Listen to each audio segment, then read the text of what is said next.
जी हैं चंद सांसें या नबी तशरीफ ले आओ कि रस्ता तक रही है आपका बीमार की चौखट। इतनी बड़ी गड्डियां लेके इतनी बहुत सी डब्बों के ऊपर जवान खड़ा होता है और जब शुरू कर देता तो रोकता नहीं। मुझे बता, किसी कौम को तुमने यूं पैसा बर्बाद करते देखा है? सिख हैं, ईसाई हैं, कई सारी धर्म है, किसी धर्म में बता तूने किसी को ऐसा पैसा लुटाते देखा? वो भी नचनियों पे। ऐसे लोगों को शर्म आनी चाहिए कि हमारे पूरे पूरे समाज में एक एक IPS नजर नहीं आता और वो कौम खड़े होकर के नचनियों पे पैसे लुटाए। डूब के मर जाना चाहिए यार।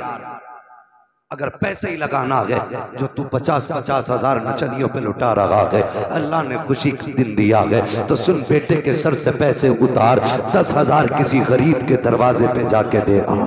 अगर तुझे खर्च ही करना है 50,000 बेटे के सर से उतार, किसी बेवा की बेटी की गोद में जाके रख दे। अल्लाह की कसम खा के कहता हूँ, अगर तू 10,000 डिब्बे पे खड़े होके लुटाएगा तो 4 दिन तेरी बातें होके खत्म हो जाएंगी।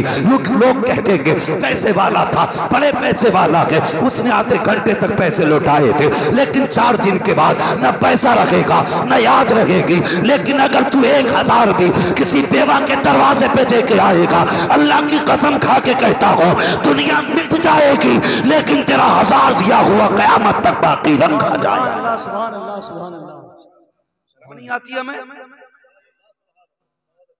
अगर पूछो के साथ साइन कर लोगे, कहता नहीं अंगूठा लगाऊंगा। डूब पड़े यार।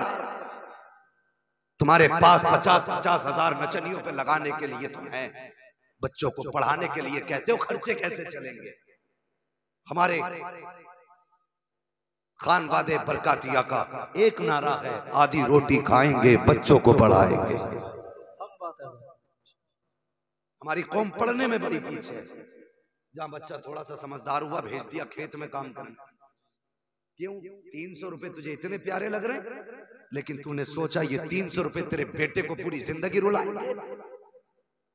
काश तूने अपने बच्चे का हाथ पकड़ा होता, कहता मौलाना मुझे इसकी कमाई की जरूरत नहीं है, इसे अपने पास रखो और मुस्तफा का दिया हुआ कुरान पढ़ा दो। आज हमें इसकी कमाई नहीं चाहिए।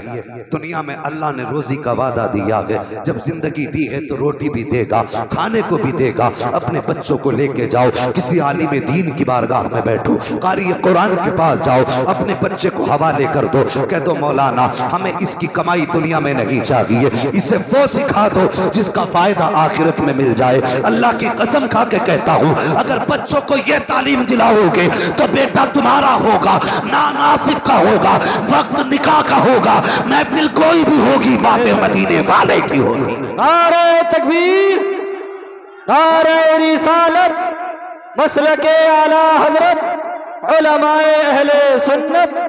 नारे तकबीर, नारे रिसालत। वाह वाह, सुभान अल्लाह, माशाअल्लाह। पढ़ाइए बच्चों को। दावे के साथ कहता हूं, लोगों ने बहुत सारी नुक्ताचीनियां की, क्यों बनाए बेटे को हाफिज? तनख्वाह वही 5,000 रहती है, इसलिए हाफिज नहीं बना रहे, तनख्वाह 5,000 मिलेगी। मुझे बता, तनख्वाह तो 5,000 है, लेकिन तूने किसी हाफिज को भीख मांगते देखा है? तुमने किसी मौलवी को किसी के दरवाजे पे प्लेट लेके खड़े देखा है? अल्लाह की कसम, इनके दस्तरखान तुम्हारे 5,000 से नहीं, मदीने वाले मुस्तफा की खैरात से चला करता। जी जी माशाअल्लाह, ये सच्ची बात है। तो बेटों को हाफिज इसलिए ना बनाओ, इसलिए पढ़ा लो कि बेटा नोट, इसलिए हाफिज बनाओ, इसलिए दीन सिखाओ। कम से कम शादी घर में होगी तो गाने तो नहीं बजेंगे, खुशी का मौका होगा तो कम से कम मुस्तफा की नात के तराने तो गुनगुनाए। ये भी जरूरी है इस दौर में हजरत, जितना अकीदे का मामला खतरे में है, अकीदे का मामला इतने खतरे में है कि कहा नहीं जा सकता। लेकिन हमारा अपना मानना यह है, अगर किसी खानदान में एक आलिम भी है ना, तो वो पूरे खानदान की हिफाजत के लिए काफी होता है। आलिम बनाइए, बच्चों को हाफिज बनाइए, अल्लाह आपके मुकद्दर में खुशियां फरमाए। हाँ, तरक्की करें आप, लेकिन सारी तरक्कियां बाद में गए, मुस्तफा से वफा की तरक्की ये सबसे पहले होनी चाहिए। समझ रहे मेरी बात? अल्लाह तुम्हें खुशियां दे तो कभी शैतान को राजी ना करना, रहमान को राजी करना, अपने रब को राजी करना।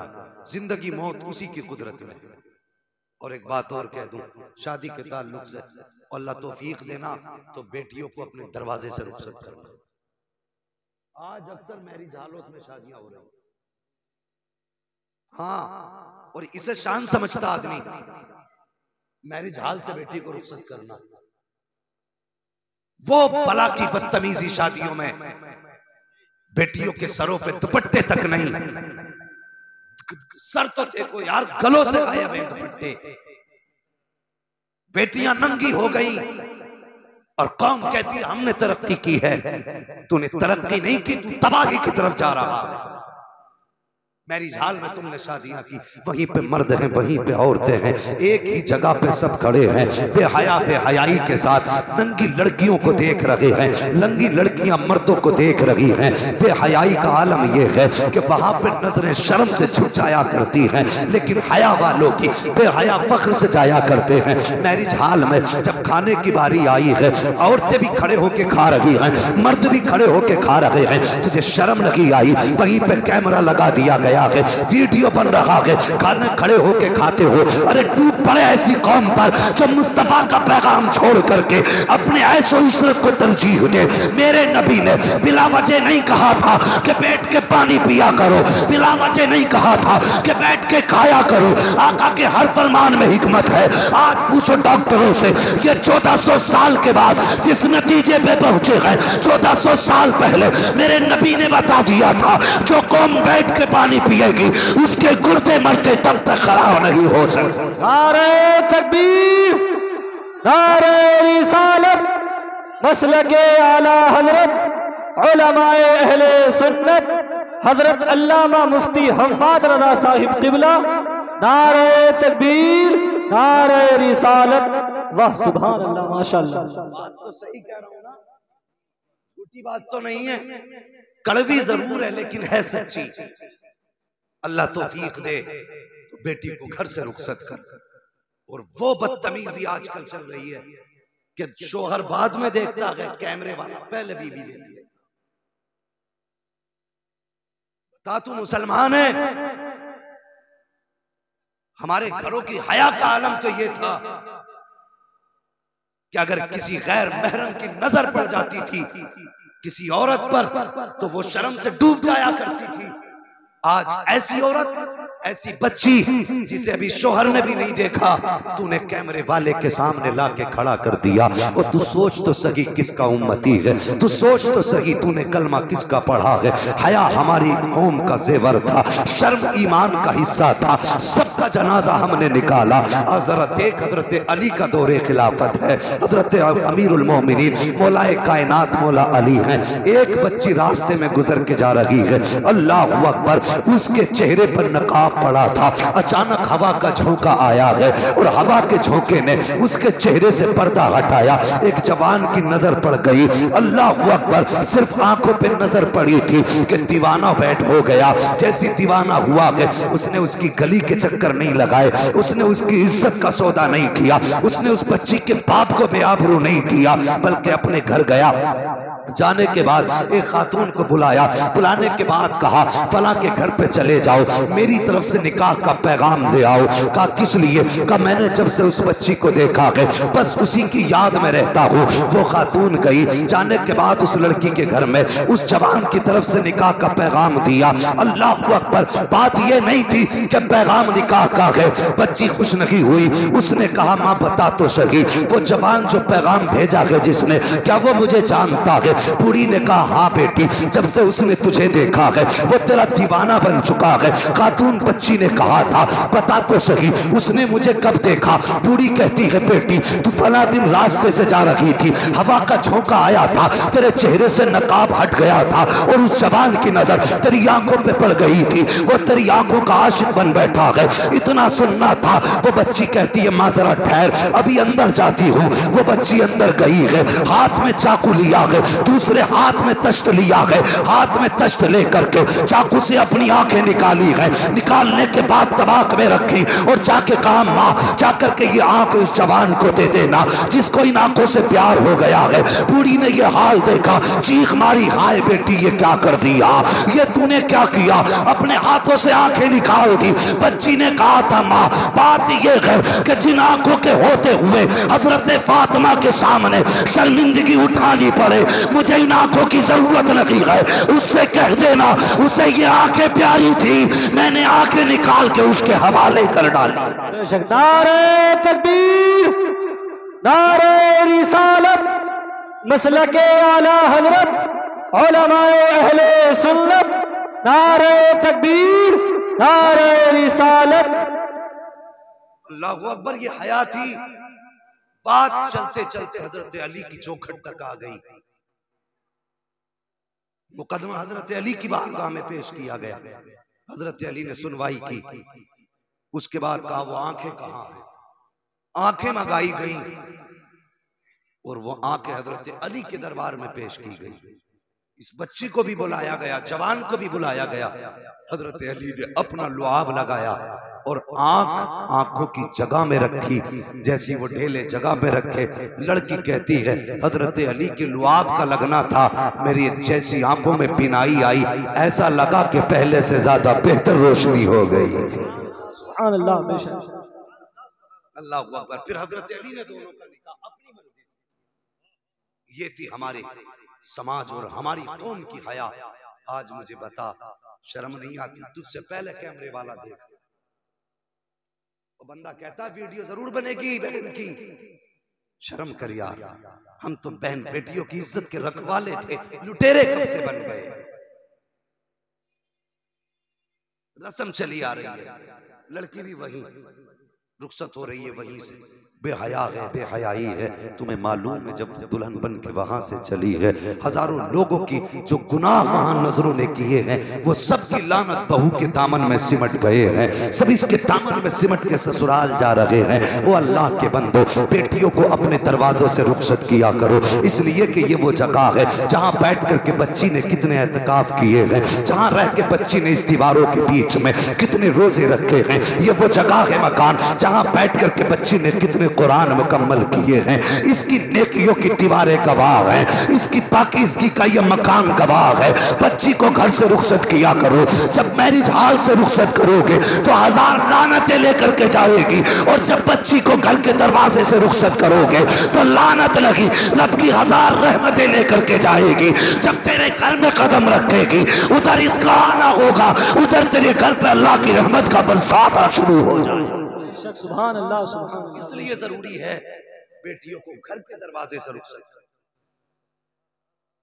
घर से रुखसत करने में हजार हिकमतें हैं। पहली बात तो मेरे मुस्तफा की सुन्नत है, दूसरी बात शराफत है, तीसरी बात बेपनाह बरकतें हैं। और मुझे बताइए, अक्सर लोग करते हैं मैरिज हॉल में शादी, घर में ताले डाल दिए, ऐसा लगता है कुत्ते भौंक रहे हैं। हाँ, अगर गरीब भी है यार, उसने 4 लोगों को खिलाया है, अगर बेटी को घर से रुखसत कर रहा है, उसका घर किसी अमीर के ताजमहल से कम नहीं लगा करता है। ये बरकत होती है बेटी को घर से रुखसत करने की। लेकिन मिजाज चल गया, ट्रेंड चला हुआ, इस टाइम अमीरों के चोंचले हैं। मैरिज हॉल में सोच रहा है ना कुछ करना पड़े ना करना पड़े, वहीं जाओ खाओ, वो भी गधों की तरह खड़े होके खा रहे।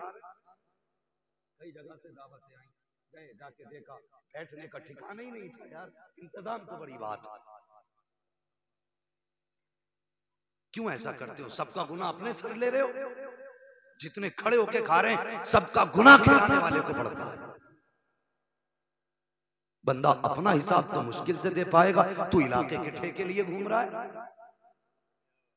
हाँ, सबके हिसाब कहां कहां दोगे? ये नेक काम हुआ है हाफिज आसिफ साहब ने। ये नहीं कि मौलवी अपने फायदे की कह रहे हैं। मैं नहीं कहता मुझे बुलाओ, मैं तो कहता हूँ सिर्फ मस्जिद के इमाम को बुलाओ, उससे 10 मिनट नात पढ़वाओ।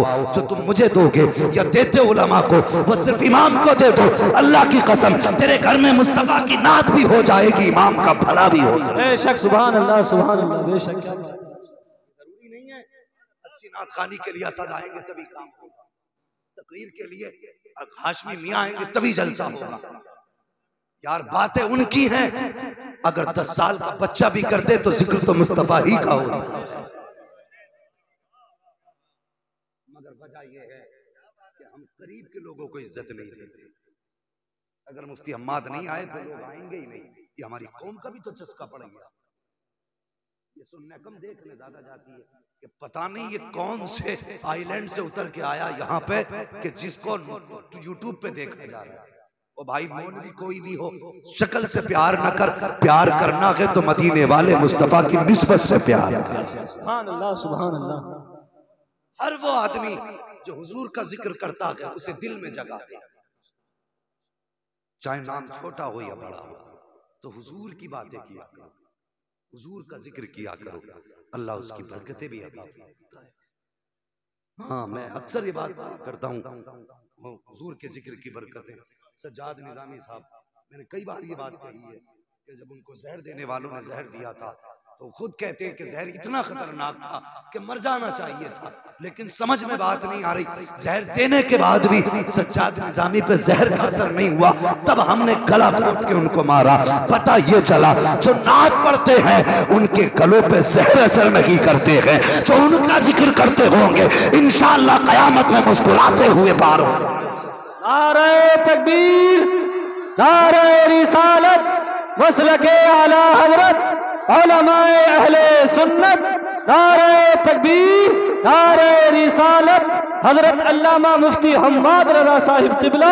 नारे तकबीर, नारे रिसालत। वाह वाह सुभान अल्लाह। बेशक यार निस्बतें बड़ी चीज है,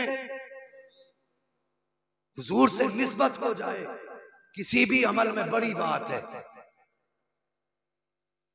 कोई भी निस्बत हुजूर से हो जाए। नौजवानों, तुम पढ़ ना सके तो अभी वक्त तो जरूर है, पढ़ लें। अगर फिर भी ना पढ़ सको, इतनी गुजारिश है चेहरे पे दाढ़ी रखा लो, खुदा की कसम इतनी निस्बत काफी है कयामत में बख्शिश के लिए। इतनी निस्बत काफी है बख्शिश के लिए। चेहरे पे दाढ़ी लगा लो, सरों पे टोपियां लगा लो।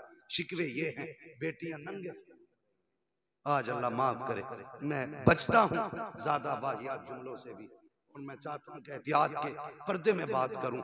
आज आलम यह है कि या तो बीवी को इजाजत दे, ये रस्म चली आ रही है। पहली बात तो बारात का इस्लाम में तसव्वुर नहीं है। अगर आप जा भी रहे हैं ठीक है तो मर्द चले जाएं। अब तो आधी गाड़ियां मर्दों की, आधी गाड़ियां औरतों की है। आधी गाड़ियां औरतों की हैं और भर भर के जा रही है। हया कर, कम से कम तेरे घर से कदम निकालने पर अल्लाह की लानत बरसा करती है। हाँ, शर्म करो, बिना जरूरत शरीक घर से आप नहीं निकलते।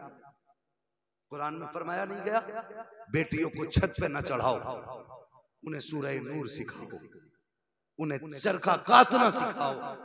अंदर रहने के काम बताए गए और तूने बाहर रहने के काम शुरू कर दिए। जवानों मेरी बात सुनो, बच्चों के अमाल का भी बाप पे बड़ा फर्क पड़ेगा मरने का।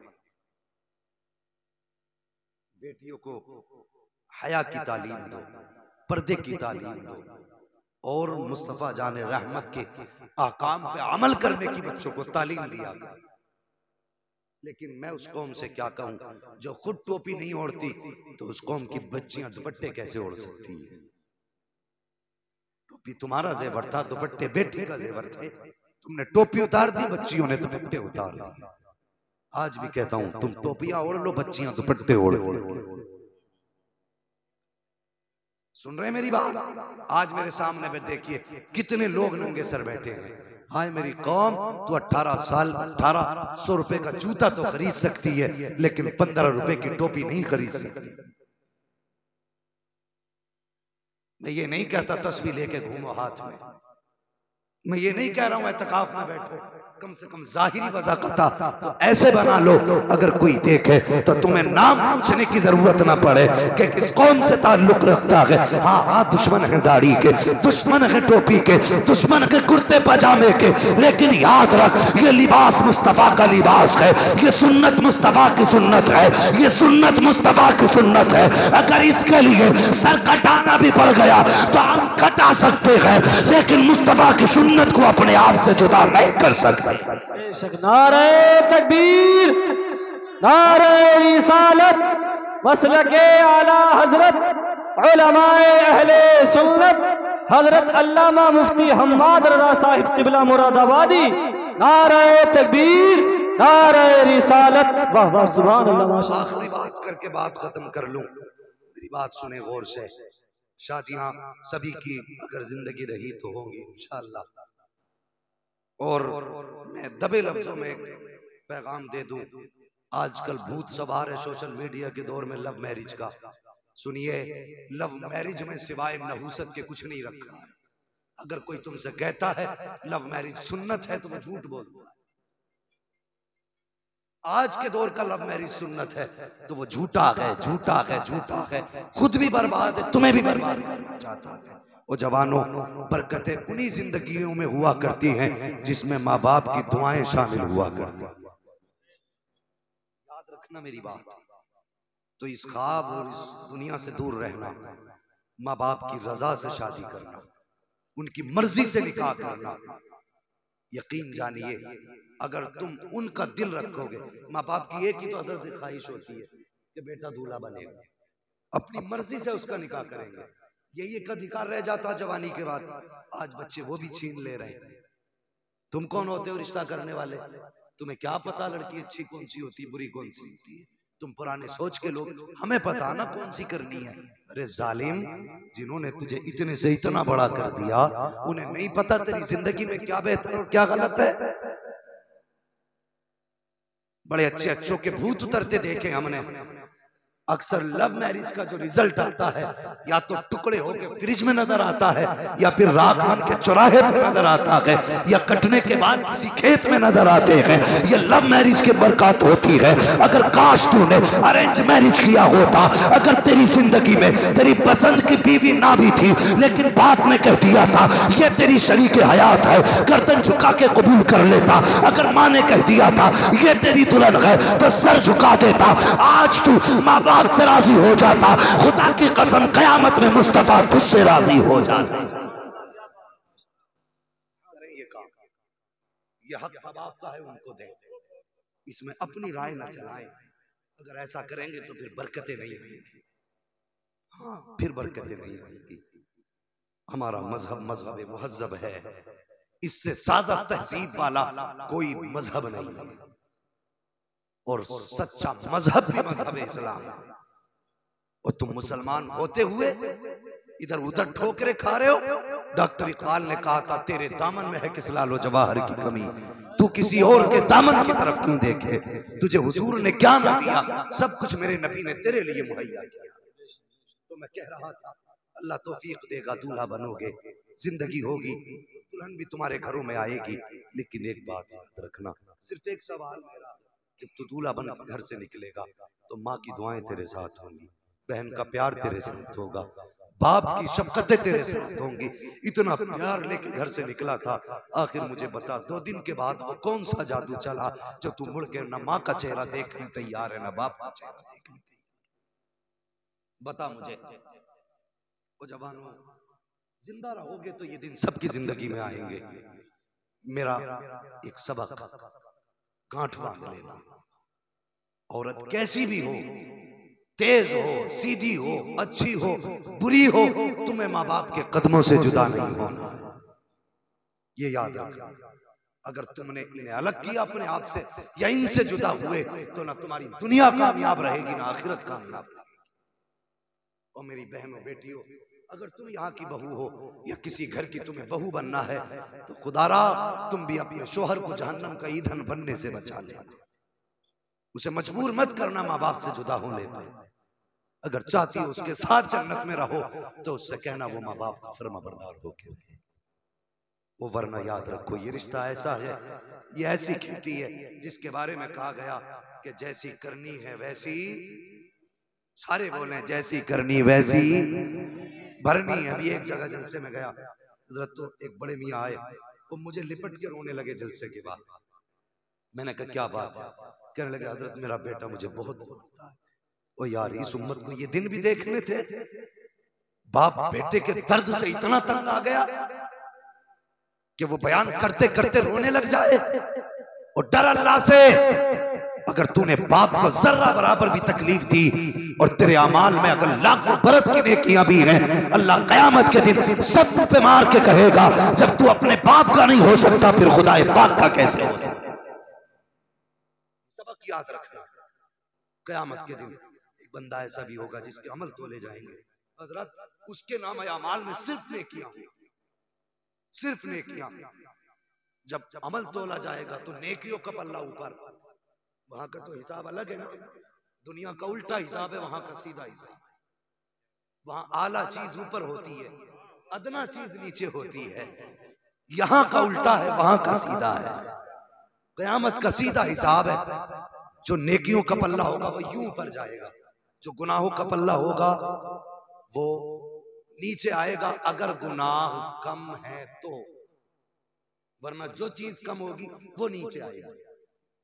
तो सुनिए, नाम अमाल में सिर्फ नेकियां थी, गुनाह थे ही नहीं, बड़े खुश थे। फिर हुक्म हुआ जरा ठहरो, एक बार और अमल तोलो।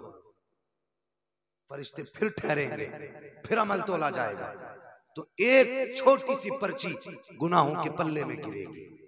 बहुत समझना, इस बात को याद रखना, झूठी नहीं है और ना ये झूठी हो सकती है, ये याद रखना, सच्ची बात कह के जा रहा हूं।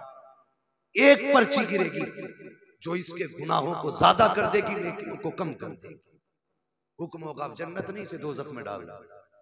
बंदा कहेगा पूरी जिंदगी मैंने तेरी रजा में गुजारी, आज भी तेरे फैसले से इनकार नहीं। मेरे मालिक बस इतना पूछना चाहता हूं, वो गुनाह कौन सा है जिसने सारी नेकियों को खा लिया है? आवाज आएगी, बंदे याद कर, तूने एक बार अपनी माँ से तेज आवाज में बात की थी। कितनी बार बोलो? आवाज आएगी, एक बार तूने अपनी माँ से तेज आवाज में बात की थी और बिना तौबा किए मर गया था। वो गुनाह है जो तेरी सारी नेकियों पे भारी पड़ गया। अब मुझे वो बताएं, जो रोज सुबह शाम कहते कुत्ते की तरह न भौंका कर, गधे की तरह आवाज ना निकाला कर, उनका हश्र क्या होगा? ये वो गुनाह है जो माँ बाप से माफी मांगे बगैर तौबा से भी माफ नहीं। अगर माँ बाप जिंदा है मौका गनीमत है, कदम पकड़ लो इनके। अगर मर गए हैं तो फिर तुम्हारी किस्मत के तुम मालिक हो। अगर उन्हें बगैर मनाए तुम जिंदा हो तो तुम जानो तुम्हारी दुनिया कैसी होगी, आखिरत कैसी होगी। यहां तक फरमाया गया, अगर तुझे ये जानना है मेरा रब मुझसे राजी है कि नहीं, फरमाया सुबह उठ बाप का चेहरा देख, अगर बाप राजी है तो तुझसे तेरा खुदा भी राजी है। माँ बाप की खिदमत कर लो, अल्लाह दुल्हन दे, घर आबाद करो, तो हमें माँ को भी राजी रखना है, बीवी को भी राजी रखना है। बीवी को भी, कुछ लोग बोल ही नहीं रहे कि पिट के आए घर से, बीवी को भी राजी रखना। मेरा कहने का मतलब है हक बहकदार रसद, जिसका जो हक है वो उसको मिलना चाहिए। बीवी को भी तंग ना करें, जो तुम्हारे जिम्मे है वो दें। माँ बाप से भी नजर न फेरें, इसलिए कि जिम्मेदारी अब तुम्हारे ऊपर है। फरमाया गया वो अम्मा बिनिअमति रब्बिक फहद्दिस, अपने रब की नेमतों का खूब खूब चर्चा करो। अल्लाह ने ये निकाह का दिन दिया था, आज मालिक तेरे फरिश्ते गवाह हैं, हमने आज गाने नहीं बजाए हैं, हमने ढोल तमाशे नहीं किए हैं। भाई आसिफ के निकाह में हमने ये पिंडाल लगाया, ये आशिकों का मजमा बुलाया। या अल्लाह तू गवाह है, हमने एक मिनट भी तेरी नाफरमानी ना की, जितनी देर से बैठे हैं या अल्लाह तेरी बातें कर रहे हैं, बदले में सिर्फ इतना चाहते हैं कयामत में मग़फ़िरत फरमा देना और आज के जलसे की भाई आसिफ की जिंदगी में बरकत अता फरमा देना। आमीन आमीन। बस जो हुई अगला तुमको माफ फरमाए रब्बे कायनात। जिंदगी ने दिया साथ तो फिर होगी मुलाकात, चमन रहा फूल खिलेंगे, जिंदगी रही फिर मिलेंगे। मुसाफिर हैं हम भी, मुसाफिर हो तुम भी, किसी मोड़ पर फिर मुलाकात होगी। फकीरान आए सदा कर चले, सदा खुश रहो ये दुआ कर चले। सारे लोग कलमा शरीफ पढ़ लीजिए, ला इल्लल्लाह मुहम्मद। माशाअल्लाह, अल्लाह जज़ाए खैर दे।